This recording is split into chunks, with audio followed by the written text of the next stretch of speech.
আন এক মহামিলন 52 বছৰৰ পিছত লগ পালে পৰিয়ালক নেপালৰ পৰা অসমলৈ আহিল সন্যাসী দিনচুতীয়া নেপালত গৈ কেনেকৈ সন্যাসী হৈছিল দিনচুতীয়া সেই বাতৰি আমি DY365 এ সম্প্ৰচাৰ কৰিছিলো আৰু সুদীৰ্ঘ 52 বছৰৰ পিছত পৰিয়ালৰ সৈতে মহামিলন ঘটিল 20 বছৰ বয়সতেই ঘৰৰ পৰা ওলাই যোৱা মৰাণ লেঙেৰী লাহুৱাল গাঁৱৰ নিবাসী দিনচুতীয়াৰ নামৰূপৰ পৰা নেপাললৈ গৈ 4 ভাগিনে ঘৰলৈ আনিলে দিনচুতীয়া এজন ইউটিউবাৰে নিৰ্মাণ কৰিছিল এটা ভিডিঅ' 2 মিনিট 14 ছেকেণ্ডৰ এটা ভিডিঅ' তাৰ পিছত সেই ভিডিঅ'টো আপলোড কৰিছিল মন্ত্ৰী বিমল বৰাই আৰু সেই ভিডিঅ'টোৱে পৰিয়ালৰ সৈতে সংযোগ কৰালে দিনচুতীয়াৰ সুদীৰ্ঘ 52 বছৰে পৰিয়ালৰ পৰা বিচ্ছিন্ন হৈ আছিল দিনচুতীয়া নামৰ এই লোকজন 1979 চনত ঘৰৰ পৰা ওলাই গৈ প্ৰথমে অৰুণাচল প্ৰদেশৰ আনিনীত কিছু বছৰ কটোৱাৰ পিছত কেদাৰনাথ আৰু অমৰনাথ মন্দিৰত সন্যাসী হিচাপে থকাৰ পিছত বৃদ্ধ বয়সত নিজৰ পিতৃমাতৃক শুশ্ৰূষা কৰিব নোৱাৰাৰ ফলত পৰৱৰ্তী পৰ্যায়ত নিগাজিকৈ নেপালৰ মুক্তিনাথ মন্দিৰত সন্যাসী হিচাপে বাস কৰিছিল দিনচুতীয়াই প্ৰথমে গৈছো মই আপোনাৰ অৰুণাচলৰ অনিনীত গৈছো অনিনীৰ পাছতে মই বদ্ৰীধামত 10 বছৰ বহিছো য'ত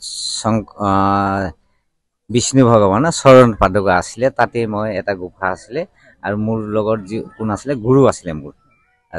তেতিয়াতো মই শিশুৱে আছিলো গুৰুৰ লগতে মই কমসে কম এটা গুফা আছিলে 10 বছৰ বহিছো দীঘলীয়া হৈ বহিছো গংগুটি য'ত নেকি গংগামাই জানে হা গংগামাই যোৰ পৰা আহিছে নহয় তাতে কমসে কম কমসে কম 10-15 বছৰ বহিছো আৰু তাৰ পিছতে মই এনেকৈ দৰ্শন কৰিছো বদ্ৰী অমৰনাথ মণি মহেশ আৰু বহুত জেগা দৰ্শন কৰিছো দৰ্শন কৰাৰ পাছতে লাষ্টত গৈ মই নেপালত বহি গৈছো আমাৰটো বহুত আনন্দ লাগিছে ভাষা নাই মানে ক'বলৈ কি বুলি কম ইমান বছৰ আগত হেৰাই যোৱা ব্যক্তি এজন যে ঘৰলৈ ঘূৰি আহিছে তো আমি বহুত বেছি আনন্দিত আৰু এইখিনি ক্ষেত্ৰতে যিজন ইউটিউবাৰ আমাক ইমানখিনি সহায় কৰিলে তেখেতলৈ ধন্যবাদ জ্ঞাপন কৰিছো আৰু মোৰ বান্ধৱী পাৰ্বতী তাইলেও মানে বহুত বেছি ধন্যবাদ তাই নেপালত থাকে আৰু তাই আমাৰ টিমটোক মানে আগবঢ়াই লৈ গ'ল সেইখিনিলৈকে মুক্তিনাথলৈকে আৰু তেখেতৰ হৈ মানে তেখেতলৈ মই চিৰকৃতজ্ঞ হৈ ৰম আমাৰ পৰিয়ালৰ তৰফৰ পৰা আৰু তালৈ যাওঁতে কিন্তু বহুত দুখত গৈছিলোঁ কিন্তু তেখেতে এই আমাৰ উপক্ত যিজন ভায়ে কৈছিলে সেইখিনি অমান্তি হৈছিলে আমি বহুত প্ৰুফ দেখাই মেলি শেষত মোৰ নামটো তেওঁ দি থৈ গৈছিল জন্ম হওঁতে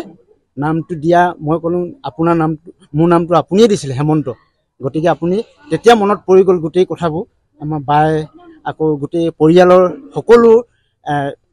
কি কয় মোবাইলৰ যোগেদি যোগাযোগ কৰি শেষান্তত মান্তি হ'ল কিন্তু তেখেতৰ এটাই প্ৰতিশ্ৰুতি মই কিন্তু 1 মাহ মানৰ কাৰণেহে যাম প্ৰথম অৱস্থাত পৰিয়ালৰ সৈতে আহিবলৈ মান্তি হোৱা নাছিল এই লোকজন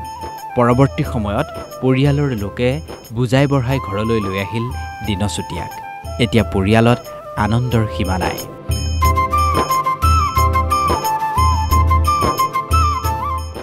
এমাহমান পৰিয়ালৰ সৈতে থাকি পুনৰ নেপাললৈ উভতি যাব দিনচুতীয়া নামৰ এই লোকজন দিনচুতীয়া 52 বছৰৰ পিছত ঘৰলৈ উভতি অহাৰ খবৰ পাই দূৰ দূৰণিৰ পৰা তেওঁক চাবলৈ আহিল আত্মীয় স্বজন তথা শুভাকাংক্ষী নামৰূপৰ পৰা ৰুবেল মিৰ্ধা DY365